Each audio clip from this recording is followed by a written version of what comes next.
Hey, I'm Tamara Kandaker, and you're listening to The Decibel from the Globe and Mail. When George Floyd was murdered by Minneapolis police officer Derek Chauvin last May, thousands of people took to the streets in cities across the U.S. to demand racial justice. And George Floyd became a symbol of that fight.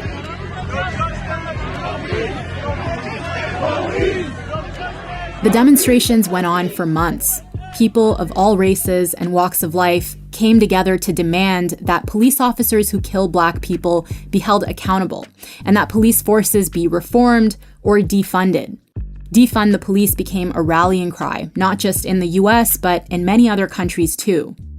Tuesday was the one-year anniversary of Floyd's death. People across the country celebrated and honored his life.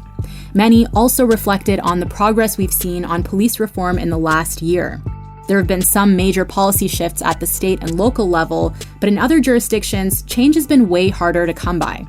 There's a federal police reform bill named after George Floyd that Joe Biden wanted to see pass before the one-year anniversary of his death, but that didn't happen. The Democrats and Republicans are stuck on, among other things, the issue of qualified immunity, which we'll talk about on this episode. Qualified immunity has basically taken away one avenue of accountability that victims of police brutality could use.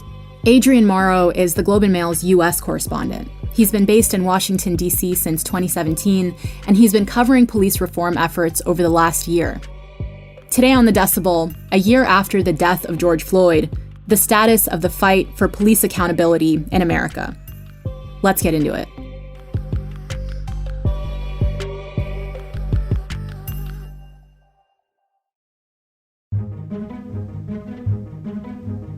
Hi, Adrian. Welcome to The Decibel.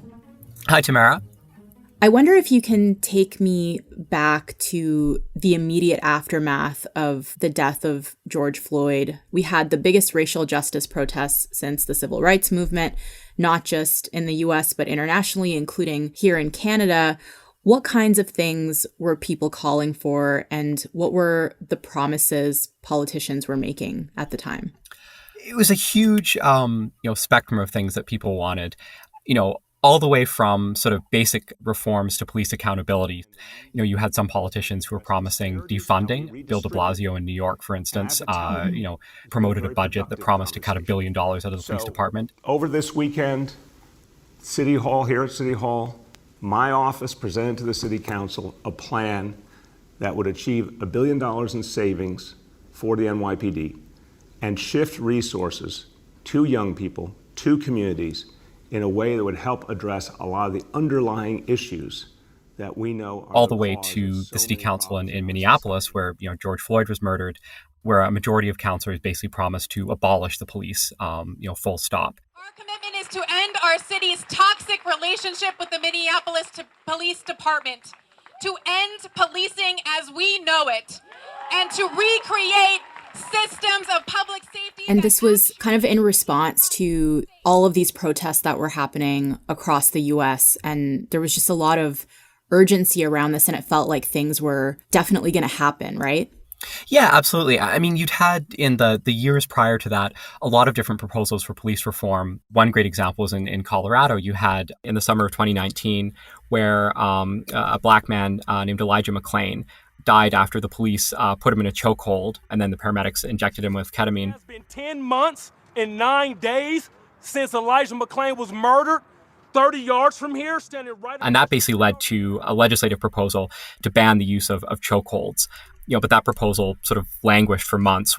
And then as soon as the protests sort of blew up after George Floyd, you suddenly had movement where, in Colorado, for instance, state legislators were suddenly interested in not only passing this bill, but basically, allowed Leslie Herod, the legislator writing it, to expand it and to go, much further than the original bill would have done. So it created the sudden momentum that just wasn't really there before. Yeah. I want to talk about Colorado in depth in just a little bit. But before we get to that, it's now been a year since George Floyd's death. You recently did an overview of police reform efforts across America, and I wonder if there are some successes or failures that stick out to you. In Maryland, the state in the 70s, had passed this law enforcement officers' Bill of Rights that, among other things, basically guaranteed police would only ever be investigated by other police, when they were accused of police brutality. Maryland repealed that legislation and basically replaced that with a system of sort of local oversight boards to oversee local police forces and created a state-level agency to investigate any time somebody is killed by the police. Mm-hmm. San Francisco has essentially set up a system where they're going to divert all the calls for people experiencing mental health crises away from police and to a team basically consisting of a paramedic, a social worker, and sort of a peer counselor, so somebody who's experienced mental health or addiction themselves. That's just an example of a handful of these kind of reforms that successfully have passed in the last year. Yeah. And then, of course, we saw a lot of big, bold promises that were kind of stalled, right? Yeah, that's correct. Minneapolis, for instance, promised to abolish their police department full stop. So that promise basically, unraveled, within a couple of months of being made. In New York, the mayor had promised a $1 billion cut to police spending and wrote it into the subsequent budget. But we've seen, number one, basically an audit by the city's, budget office found that the actual, cost savings that he was promising would only amount to $420 million, so less than half what the mayor had promised. Mm-hmm. And then, of course, there is a big federal bill called the George Floyd Justice and Policing Act. That's just missed the deadline that Joe Biden set for it. It's nearly 1 year ago.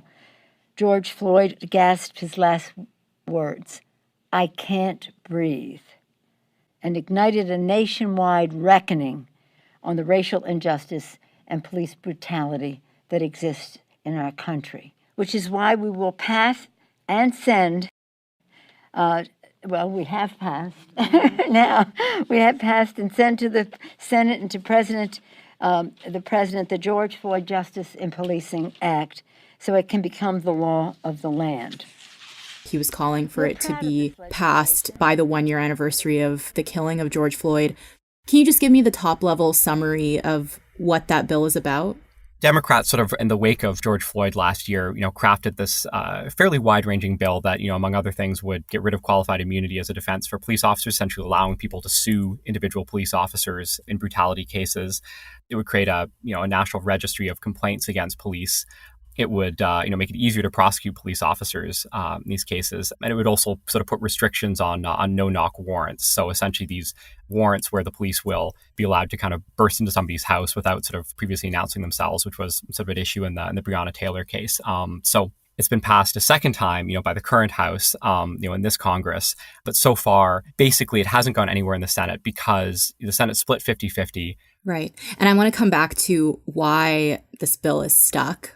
But before we get to that, I just want to highlight one of the successes that you mentioned earlier that we saw on a state level, and that's Colorado, because I think that might help us understand why this federal bill hasn't passed yet. So Colorado passed the first law that gets around something called qualified immunity.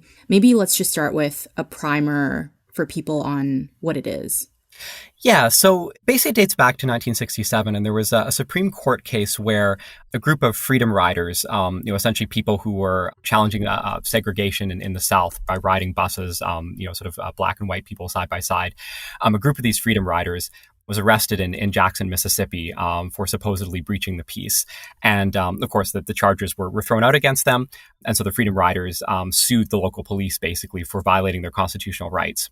And so the Supreme Court in that case essentially decided that the individual police officers couldn't be held liable in this case because they were, essentially enforcing the law of Mississippi as they kind of understood it to be, and that they were sort of making a good faith attempt to enforce the law. And so they shouldn't be sort of, held accountable in that case. So essentially what that did was that it created a precedent, this qualified immunity precedent, that essentially allows police officers to say, even if they did violate somebody's constitutional rights, as long as they didn't believe that that's what they were doing, as long as they sort of understood, or a reasonable person would have understood that what they were doing was above board, they can't be sort of held liable for it. Mm-hmm. A subsequent Supreme Court case in 1982 specified that, the test here is kind of two parts, that if you want to sue a government official, including a police officer, you have to prove, one, that they violated your constitutional rights, but you also have to prove that there is a specific law, basically, an established law that they have violated. And courts have tended to interpret that very narrowly. So essentially saying that if you want to successfully sue the police, you have to show that there's a previous case that's almost identical to yours where the police were found to have violated somebody's rights.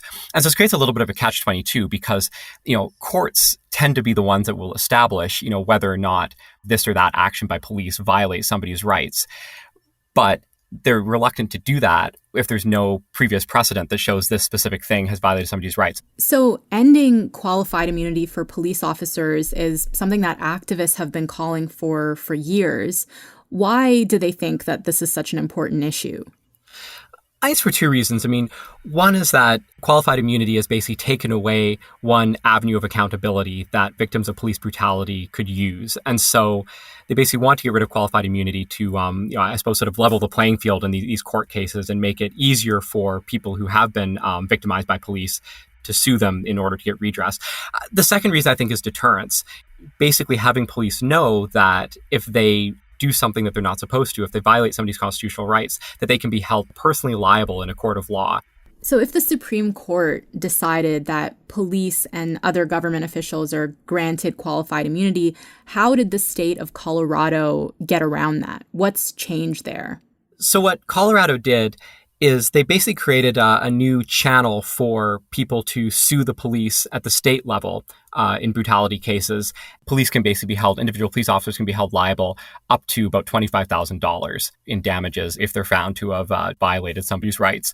And in those cases, they say, qualified immunity is not a defense that police officers can use. So it doesn't remove qualified immunity as a defense in total, essentially. So if you're suing somebody under a federal statute or that sort of thing, the police could still use, qualified immunity as a defense in Colorado. But it means that qualified immunity won't apply if you're in Colorado and basically suing under this state statute. Right. Why is it so controversial? What's the argument for why police deserve this kind of protection? Actually, in the original Supreme Court case where the Supreme Court basically invented qualified immunity, they had a phrase in that decision where they said, a policeman's lot is not so unhappy that he must choose between being charged with dereliction of duty if he does not arrest when he has probable cause and being mulcted in damages if he does.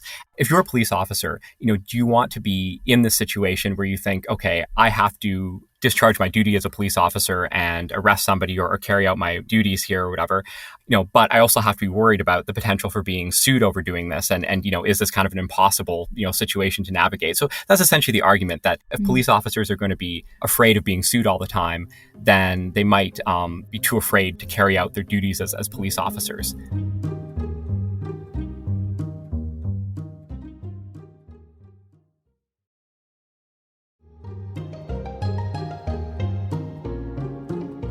Okay, so coming back to the federal bill, so Biden had called for this bill to pass by the 1-year anniversary. It didn't happen. Negotiations are ongoing. I've read that people on both sides are very hopeful that a deal is going to come within weeks. And so why wasn't Congress able to meet the deadline? What are they stuck on? They're stuck on a bunch of things. Primarily, it seems that the qualified immunity is the major sticking point, and that the Republicans are sort of reluctant to roll that back.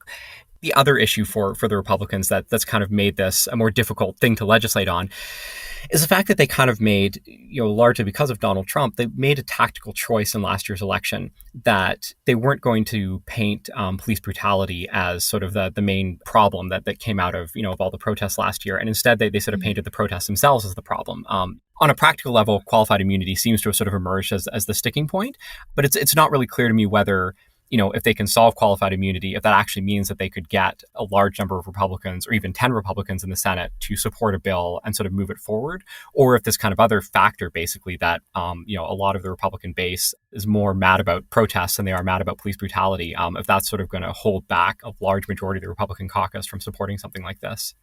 Yeah, there are a lot of changes that are happening incrementally at the state and local level. So what would passing this bill federally accomplish, and why is that important? The way it basically works now is that, if you have states passing their individual statutes, it means that somebody in that state can sue under state law and the police can't raise qualified immunity as a defense. But the police can still raise it, in all cases in states that haven't passed these kinds of statutes. And even in states that have, they can sort of raise it if they're being sued under federal law. And so essentially having Congress nullify qualified immunity for the country would basically completely remove it as a defense in all cases. And so if the Republicans can't agree to end qualified immunity, what have they countered with? So Tim Scott, one Republican senator, has basically floated a compromise that would allow police forces to be sued, or sort of bear the liability rather than individual police officers. Mm-hmm. What do Democrats think of this proposal? Some Democrats have at least obliquely kind of expressed an openness to Tim Scott's approach. Dick Durbin, who's sort of the number 2 Democrat in the Senate, has said that he thinks that what Scott is proposing is sort of a movement in the right direction. It's not really clear if that's a ringing endorsement of Scott's specific proposal, or if it's just sort of, generally saying, okay, it's great the Republicans are coming, or some Republicans are coming to the table to negotiate. Yeah. Public opinion when George Floyd was killed was in favor of swift action. Trump was still in power at the time. I wonder if you can give me a sense of how the political landscape has changed since last summer, especially now that we have a new administration with Joe Biden.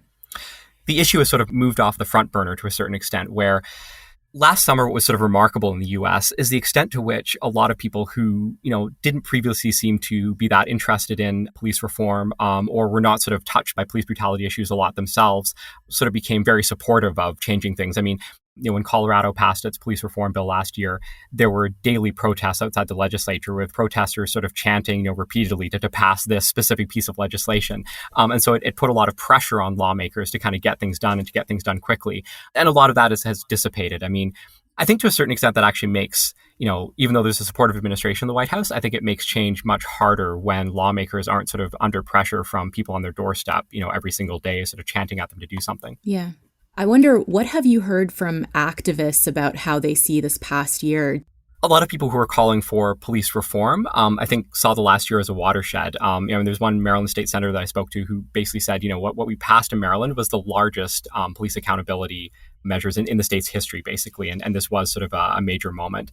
In Colorado, it's most, I think, sort of civil liberties lawyers who talked about what that state did as being a watershed. At the same time, though, there's been a tremendous amount of disappointment, and especially from people who were actively calling for defunding the police. Mm-hmm. I mean, you've heard people talk about basically smoke and mirrors. That's sort of all this ever was, that a lot of these promises were sort of meant to meet the moment, but without necessarily, actually delivering concrete results. Yeah. So a year later, what kind of lessons have we learned about what it takes to push through reforms? I think 2 things. I mean, one, I think, is the power of momentum. That it's like when there's a will, there's a way, that these sort of things, can get done, and they can actually get done quite quickly. I think the second lesson is the power of specificity, where, places where reform efforts faltered, I think, are often the places where it wasn't totally clear what the proposed reform was going to be. And so I think Minneapolis abolishing the police, it may be an extreme example because not a lot of places promise to do that. But I think it is an illustrative example of the fact that abolition seemed to mean different things to different people, and that there wasn't this sort of very specific game plan at the beginning to say, okay, when we talk about police abolition, when we support police abolition as counselors, here's specifically what we mean, or specifically what that looks like. Yeah, it's the power of momentum and the power of specificity, kind of shows, how you get legislation done. Mm-hmm. Okay, Adrian, thank you so much. Really appreciate this. Yeah, thanks for having me, Tamara. All right, that's it for today. I'm Tamara Kandaker. Our producers are Madeline White and Kasia Mihailovich. David Crosby edits the show. Angela Pacenza is our executive editor. Thanks so much to Adrian Morrow. You can find him on Twitter at Adrian Morrow. You can find me on Twitter at Anima_TK. If you want to say hello, you can email us at thedecibel@globeandmail.com. If you liked this episode, leave us a review on Apple Podcasts. And if you haven't already done it, wherever you listen to podcasts, follow us. Thanks so much for listening, and I'll talk to you tomorrow.